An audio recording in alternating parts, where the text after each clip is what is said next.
Joining me now, as he does every week, is one of the finest thinkers of his generation, best-selling author of books such as The War on the West and The Madness of Crowds, Douglas Murray. Douglas, let's start with the biggest story in the world today. This morning, Australians woke up to the news that Donald Trump has been indicted. Manhattan District Attorney Alvin Bragg's marathon and highly politicised investigation into the former president has been widely condemned by Republicans, including Governor Ron DeSantis. Douglas, we knew this was coming, but it was still somewhat of a shock this morning. As you wrote last week, the truth is you don't need to be a fan of Donald Trump to recognise that the charges are cooked up. Yes, the charges, we believe, are in relation to a hush payment to the adult film star Stormy Daniels ahead of the last the 2016 American election. And the claim is that the hush money was paid from a campaign fund rather than from a private personal fund of Donald Trump's, and that therein lies a great crime.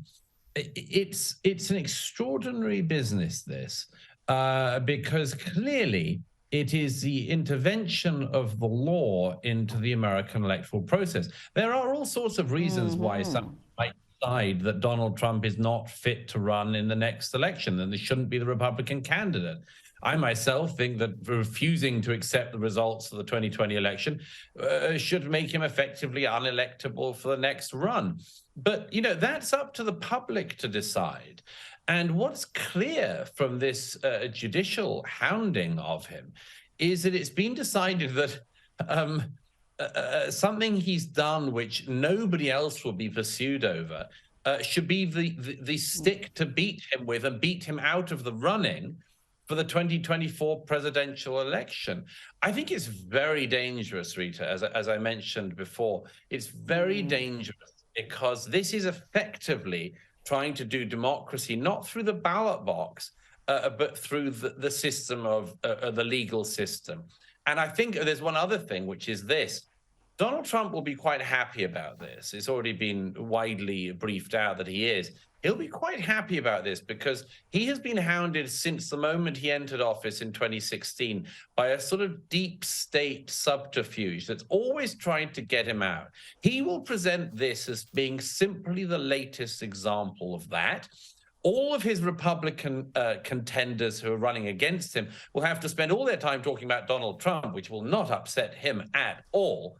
And if he gets off, as is quite likely because DA Bragg is said to himself be worried about the strength of the case, then Donald Trump's very likely to be made the next American president by dint of this Democrat attempt to knock him out. It is just a bizarre situation. I'm sure he's going to be raising a load of money out of this. The fundraising will go through the roof after today's revelations. And this is the sort of thing you expect in a banana republic. You don't expect this in the United States of America. And one wonders whether Bragg and Democrats in general will come to regret this corruption of the justice system. There may be some short-term gratification, perhaps seeing, you know, Donald Trump getting fingerprinted and in handcuffs. That might be the stuff of their dreams, but the long-term consequences could be quite grim. Well, exactly, Rita. I mean, look back to what happened with Richard Nixon. Richard Nixon's, the accusations against him were far more serious than the ones that are being leveled now against Donald Trump. But it was decided that Nixon should be pardoned by his successor. Now, just look back to 2016. What was one of the very prominent chants at Trump rallies, which he encouraged? Lock her up. Lock her up. Okay? You know? But we all heard it, and you and I covered that election. But, you know, the interesting thing was that when he got into office, Donald Trump didn't try to lock Hillary Clinton up. It's bad for the democracy. It's bad for the democracy if it is seen that the ballot box is inferior to effectively well-waged wars using the judiciary. So there has been an agreement in America that the ballot box is supreme and that you don't do this sort of thing. Now, I predict with 100% certainty that if this prosecution of Donald Trump goes ahead, whether it succeeds or fails, The next attempt at judicial means to get a first family will be Republicans going for the Bidens. They've got a lot more material. It's a lot stronger than just some hush money payment to Stormy Daniels. They will be going with the China money to the Biden family, the Ukraine money, the Burisma money to the Biden family. So, you know, if the Democrats want to wage politics by law, I think they are going to come to regret it very fast indeed. It is a dangerous game they're playing indeed, and you also worry about what this does to the public's faith in the justice system. We already know their faith in the electoral system and democratic process has been shook up over recent years, and I think this is not going to help at all. Now let's move on to another story this week that was frankly horrific. The mass shooting at a Christian school in Nashville. A 28-year-old Audrey Hale, who identified as a man, shot and killed 3 9-year-olds and 3 school workers before being neutralised by police. In the aftermath, Douglas, so many media outlets disgraced themselves by either painting the assailant as some sort of a victim or obsessing about the mass killer's pronouns. The treatment of this mass shooting was markedly different to others we have seen. Oh, absolutely it was, Rita. I mean, mass shootings are far too common in America. It's just an awful problem that the country has to get to grips with at some point. But, you know, as you say, it's been treated differently this time. I mean, maybe this is a frivolous point to make, but Madonna just gave a concert where she announced that she was going to give the proceeds of the concert to trans groups in the Nashville area. Well, you know, if this had been any other group, that would not have been what would happen. I mean, the sympathy would be with the murdered children, for God's sake, not with the perpetrator. You know, this has come after a period in which extremist trans groups, and one stresses, like with Islamists and others, it's an extremist element of the trans community. But there's been a movement in the last week to have a trans day of vengeance, a trans day of rage. Yes. Well, this shooter seems to have been doing a trans day of rage of her own, and you know, what are we meant to say about this? Are we meant to just sort of pity the perpetrator? No, I pity the children. I pity the poor children who had nothing to do with anything in this. The teachers had nothing to do with anything. And, you know, if anyone had any sense in the whole panoply of people who are sort of covering over for this and saying, oh, well, we shouldn't focus on the identity of the shooter in this case. If they had any reason, they would simply say something like the following: you know, every community and group can have extremists and violent, nasty, evil people within them, and we're not immune to that either. That would be what they would say. But no, there's just this cover-up, this desire to sort of pretend because the person says they're trans, we'll focus on something else. To hell with that. They should be focusing on 3 dead children, not on the person who is presumably pumping themselves with testosterone before going into an elementary school and gunning down children. It's appalling. It is appalling. It's also been appalling to see really no solidarity expressed with the Christian community. Typically, when a community is attacked like this, and this was a Christian college, there seems to be none of that, whether we're talking about celebrities like you mentioned, Madonna, or the corporate world. Typically, there would be some expression of solidarity and concern for this community that's been attacked in this violent manner, but not this time.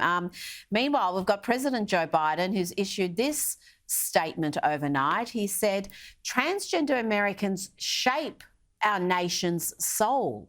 Proudly serving in the military, curing deadly diseases, holding elected office, running thriving businesses, fighting for justice, raising families, and much more. That's, again, I mean, why is the president feeling the need to issue a statement about and I quote, the transgender Americans shaping our nation's soul? It sounds like a bit of hyperbole to me.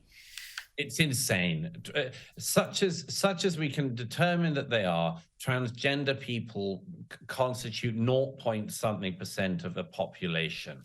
The idea that America has been built by transgender people is so preposterous.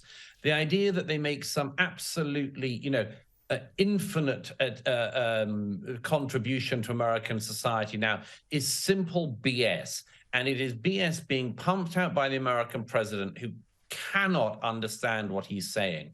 I mean, if ever there was evidence of cognitive decline, it is Joe Biden claiming that America owes just a vast amount to 0.0 something of the population, who have never been particularly visible until very recent years, who he has decided to make highly visible at various points in his administration, mostly whom have embarrassed the administration in question. No, I mean, Joe Biden has lost his mind, but I mean, I'm afraid we knew that a long time ago. But this is just more evidence of it. It's quite appalling. I can think of no other case where people would rush to the defense of the shooter instead of to the victim. It is. It's astonishing times we're living in. Let's end on something a little bit more frivolous. Appears Meghan Markle is going to receive another award, the Alliance for Women in Media Foundation. I didn't know this was a thing, but they've released. They've just released the winners of their 48th annual Gracie Awards. So they've been doing this for 48 years, and these awards recognise outstanding achievements by women, for women and about women. And Meghan Markle and First Lady Jill Biden are apparently the big winners this year, Douglas. Dr. Jill Biden, please, Rita, come on. Oh, excuse me. Sorry. Biden. You've got to give her her full title.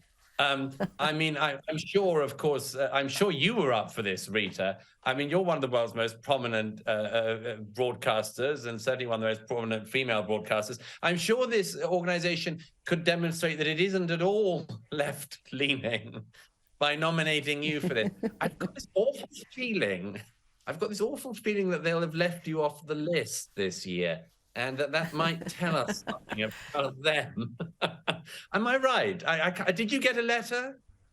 Oh, maybe if I just aired some more dirty laundry about my family, I don't know, maybe some sort of victim playing tour around the world. I don't know. I don't know what I need to do because I am, like Meghan, a woman of colour, but the treatment has been very different, Douglas, very different indeed.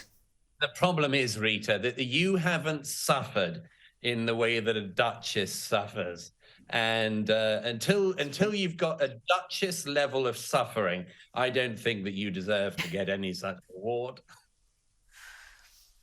No, I need to find myself a ginger prince, isolate him from his family, take him from the most popular royal to possibly the most despised, and then the awards would flow in and would all be happy. Douglas Murray, thank you for the advice. Always appreciate it. Good night. It's a great pleasure.